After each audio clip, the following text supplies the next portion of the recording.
पढ़ने वाले हैं अपना फाइनेंशियल लिटरेसी का चैप्टर नंबर 2, जिसमें हम देखेंगे आपका सेविंग्स एंड स्पेंडिंग मैनेजमेंट के बारे में।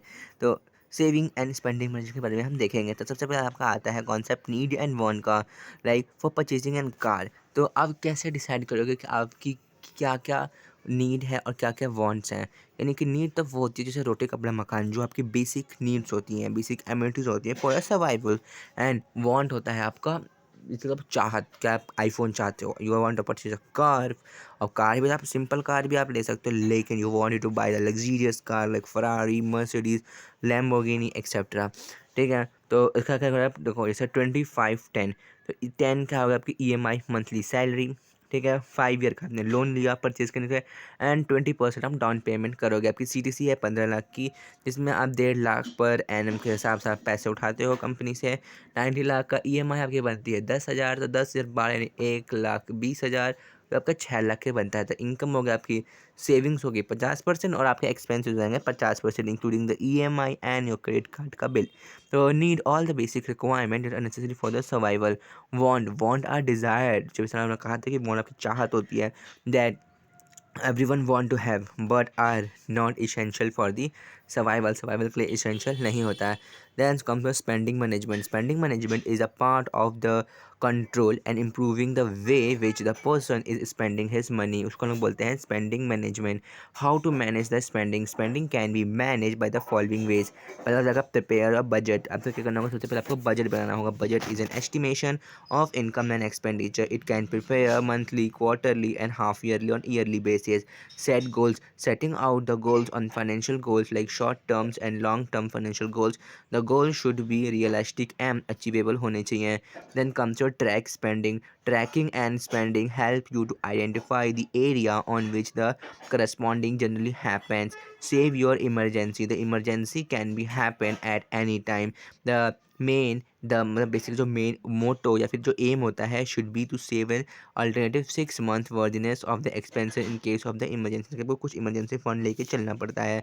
इनकम से मेक स्मार्ट इन्वेस्टमेंट, आपको इन्वेस्टमेंट स्मार्ट तरीके से करना पड़ता है।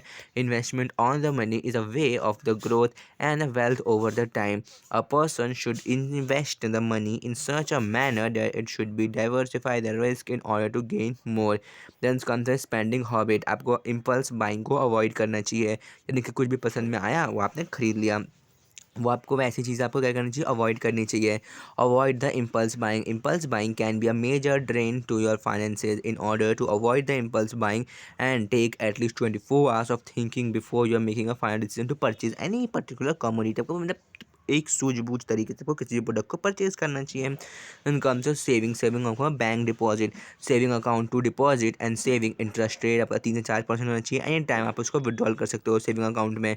सेविंग कम सैलरी कम सेविंग अकाउंट, ये होता है आपके लोन चार्जेबल होता है। इंटरेस्ट बेनिफिट आपको मिलता है, यानी कि जो सैलरी अकाउंट होता है, जिसमें आपकी सैलरी आती है और आपकी जो भी अकाउंट जिसमें आप उसमें मनी को सेव करते हो, उसको हम लोग बोलते हैं saving come salary account.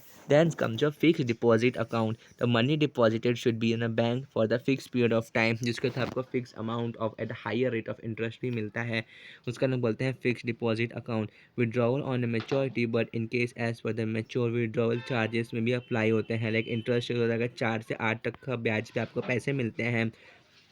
Then comes your current account. Current account क्या होता है, professional and a business person overdraft facility होती है करेंट अकाउंट में। जो भी बिजनेसमैन होते हैं वो उनके लिए खुलता है, ताकि वो अपना ज़्यादा पैसा विड्रॉ कर सकते हैं, क्योंकि उनके अकाउंट में हमेशा पैसे आते जाते रहते हैं। आते जाते इन द सेंस कि कभी उनको at a time of zero balance को भी नेगेटिव उनका भी बैलेंस हो सकता है, बिकॉज ओनली करेंट अकाउंट का ही जो बैलेंस होता है वो नेगेटिव होता है, बाकी सारे अकाउंट जीरो पे ही समाप्त हो जाते हैं।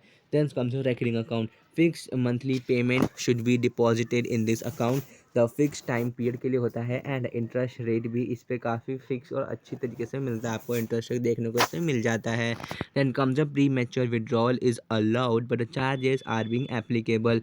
SVEEP facility, this facility can be open in exciting account. Existing account के अंदर स्वीप फैसिलिटी आपको देखने को मिलेगी। तो ये आपका होता है चैप्टर नंबर 2 ओवर। अब हम चलेंगे आपके chapter number 3 of the financial literacy.